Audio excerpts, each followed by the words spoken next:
kembali berurusan dengan hukum. Lisa Mariana dilaporkan ke Polda Jabar. RK terlibat? Selebgram Lisa Mariana kembali harus berurusan dengan hukum. Belum kelar kasusnya dengan mantan Gubernur Jawa Barat Ridwan Kamil, kali ini Lisa Mariana dilaporkan oleh seseorang di Polda Jawa Barat dalam perkara video adegan dewasa. Pelaporan Lisa Mariana berdasarkan 3 video yang sempat beredar di media sosial beberapa waktu lalu. Kabid Humas Polda Jabar, Kombes Pol Hendra Rochmawan mengonfirmasi bahwa laporan polisi, LP, telah diterima oleh penyidik Direktorat Reserse Siber, Ditresiber. LP-nya ada di Ditresiber Polda Jabar.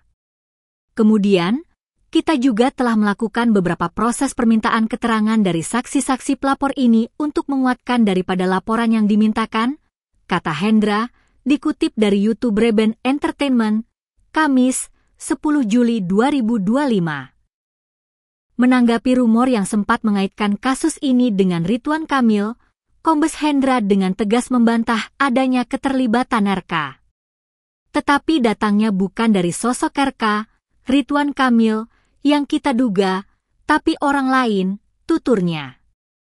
Hendra menuturkan, penyidik Ditresiber menganalisa 3 rekaman video dengan terduga pelaku Lisa Mariana dengan seorang pria. Dalam kasus ini pihak kepolisian pun masih melakukan penyidikan.